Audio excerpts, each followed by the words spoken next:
السلام علیکم friends, welcome to کتاب نگری یوٹیوب چینل کتابوں کی نگری میں خوش آمدید۔ میں ہوں آپ کی ہوسٹ اقرا یاسین اور آج میں آپ کے لیے لے کر آئی ہوں جنت زیب کی قلم سے تحریر کردہ ناول لافان عشق کی ایپیسوڈ نمبر 2 کو لے کر۔ اس ایپیسوڈ کو سٹارٹ کرنے سے پہلے آپ کر لیجئے ہمارے چینل کو سبسکرائب، ویڈیو کو لائک اور کلک کر لیجئے بیل آئیکن کو۔ اب آتے ہیں ایپیسوڈ کی جانب۔ سر، کوئی عاشر ملک آپ سے ملنا چاہتے ہیں، کیا انہیں اندر بھیج دوں؟ اوکے سر، ایکسکیوز می سر، آپ اندر جا سکتے ہیں۔ ریسیپشنسٹ کے کہنے پر وہ مغرور انداز میں چلتے ہوئے اس کے کیبن میں آیا جہاں وہ سامنے ہی کرسی پر بیٹھا لیپ ٹاپ پر شاید کوئی کام کر رہا تھا۔ کیسے ہو حاج سلطان؟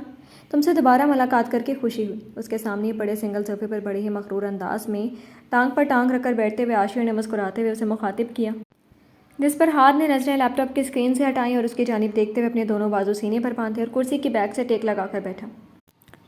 میرا نہیں خیال عاشر ملک کہ تم یہاں مجھ سے میرا حال احوال جاننے آئے ہو، اس لیے مدعے کی بات کرو۔ بے لچک لہجے میں اس کی طرف دیکھتے ہوئے ہاتھ نے اس کے آنے کی وجہ پوچھی، مگر اس کے انداز پر عاشر سر جھٹک کر مسکرا دیا۔ اتنا عرصہ گزر گیا لیکن تم آج بھی بالکل ویسے ہی ہو جیسے کچھ سال پہلے تھے۔ بدلنا حاج سلطان کی فطرت نہیں۔ ہاں ہاں ہاں، وہ تو نظر آ رہا ہے، لیکن خیر چھوڑو، میں یہاں بیتی باتیں دہرانے نہیں آیا بلکہ اس ڈیل کے بارے میں بات کرنے آیا ہوں جو تم بنا دیکھے کینسل کر چکے ہو۔ کون سی ڈیل؟ سامنے والے کی بات پر اس کا انداز بالکل انجان تھا جیسے کچھ جانتا ہی نہ ہو۔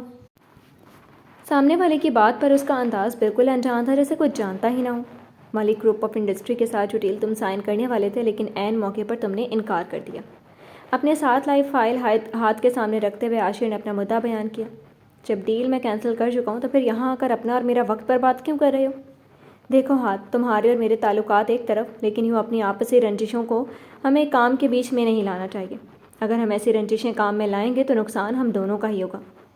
تمہیں یہ خوش فہمی کس بنا پر لاحق ہے عاشر ملک کہ حاج سلطان تمہاری وجہ سے اپنا نقصان کروائے گا؟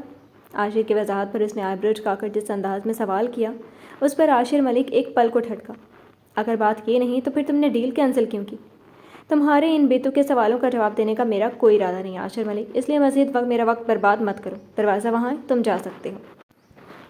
مزید کوئی سوال جواب سنے بغیر ہاتھ نے ہاتھ کا اشارہ دروازے کی طرف کرتے ہوئے اسے صاف لفظوں میں یہاں سے جانے کا کہا اور خود دوبارہ سیدھا ہو کر لیپ ٹاپ پر اپنا کام مکمل کرنے لگا، جبکہ اس کے بے لچک جواب پر عاشر غصے سے اسے گھورتے ہوئے اٹھا اور دندناتا ہوا کیبن سے باہر نکل گیا۔ وہیں اس کے اتنے غصے کا رتی برابر اثر حاج سلطان کی ذات پر نہیں ہوا تھا۔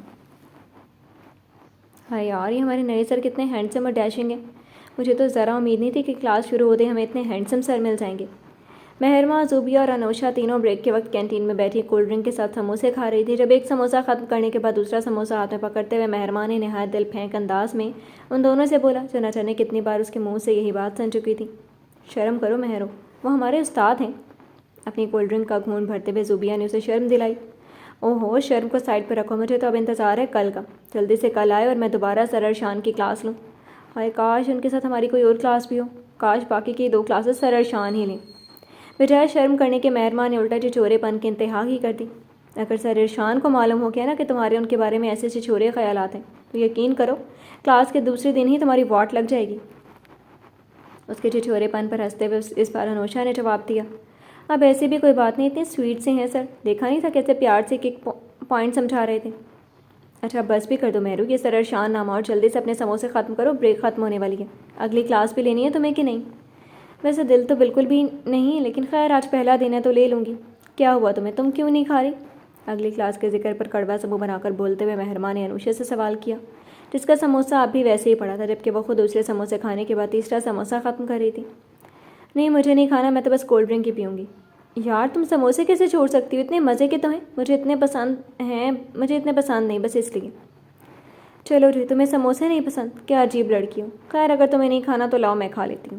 انوشا کی ناپسند والی بات پر حیرانگی سے بولتے ہوئے مہرماں نے اس کا سموسہ بھی پکڑا، لیکن اس سے پہلے کہ وہ کھاتی زوبیہ نے وہ سموسہ پکڑتے ہوئے اسے ٹوکا اور جو چوتھا سموسہ بھی کھانے والی تھی۔ بس کرو مہرو، اور کتنا کھاؤ گی یار، بھکڑ کہیں کہ تمہارا بس نہ چلے تو سب کچھ ہی کھا جاؤ۔ مہرماں کے بھکڑ انداز اور زوبیہ کے ٹوکنے پر انوشا ان دونوں کی بحث پر صرف مسکرا رہی تھی، جبکہ وہ مہرماں میڈم زوبیہ کے روکنے کے باوجود سموسہ پکڑ کر کھانے لگی۔ انوشا سے ان کی ملاقات آج یونی میں ہی ہوئی تھی۔ ان دونوں کی ساتھ ساتھ انوشا کا بھی یونی میں آج پہلا دن تھا۔ پہلے تو وہ بہت چپ چپ تھی، لیکن پھر مہرماں کی باتوں اور زوبیہ کو ٹوکنے پر بیچ بیچ میں مسکرا بھی دیتی تھی۔ فرید بھائی چپ کیوں ہیں؟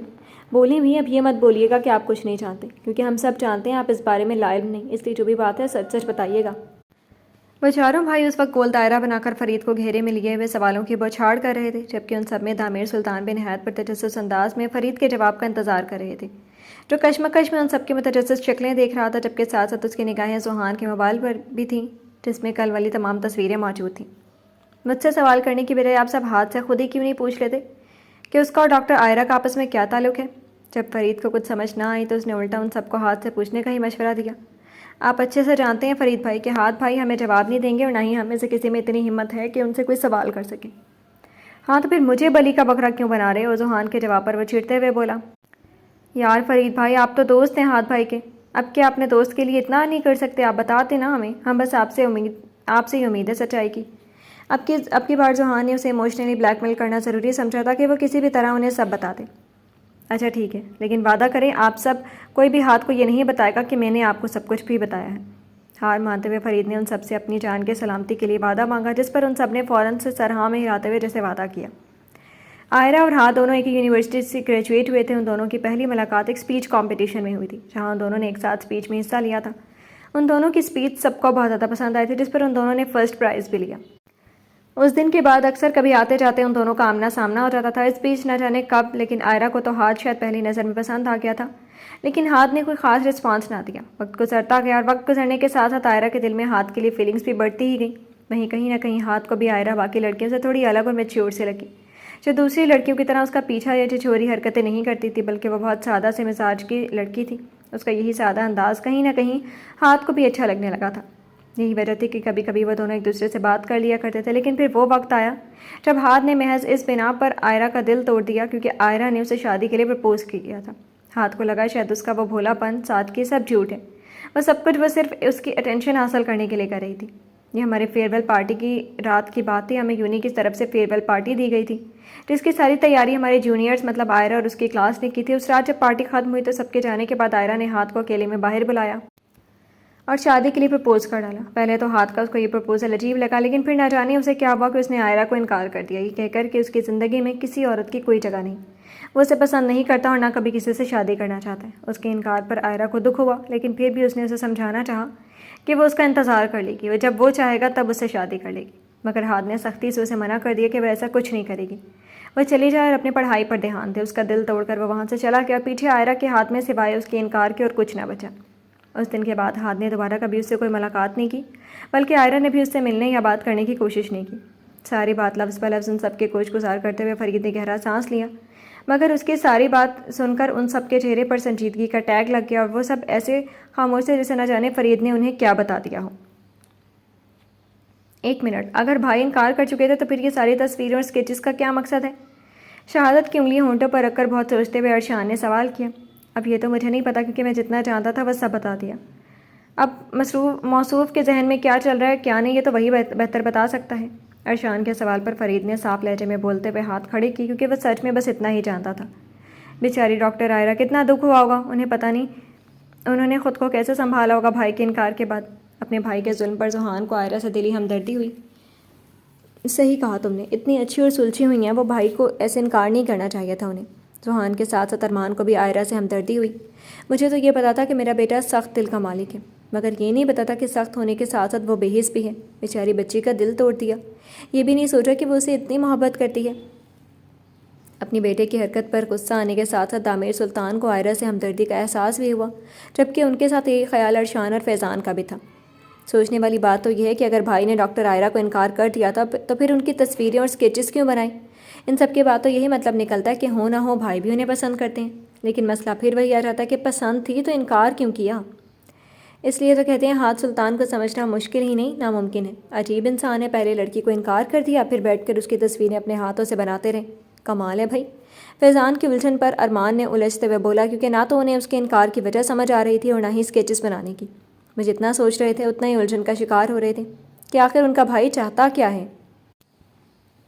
آج تقریباً 4 دن بعد وہ اپنے اپارٹمنٹ میں اس سے ملنے آیا تھا۔ پچھلے کچھ دنوں سے وہ ایک کیس کے سلسلے میں کافی مصروف رہا تھا، اس لیے اس سے ملنے کا وقت ہی نہ ملا، لیکن آج وہ کورٹ جانے کی بجائے سیدھا اس کے پاس ہی آیا تھا تاکہ وہ اس سے مل سکے۔ وہ جانتا تھا 4 دن بعد آنے پر وہ اس سے سخت ناراض ہوگی، مگر اس کی ناراضگی کیسے ختم کرنی تھی وہ اچھے سے جانتا تھا۔ اپارٹمنٹ کے اندر آنے پر اس نے اسے ہر جگہ تلاشنا چاہا، مگر وہ اسے کہیں نظر نہ آئی۔ ہر جگہ دیکھنے پر ارمان کو اپنا دل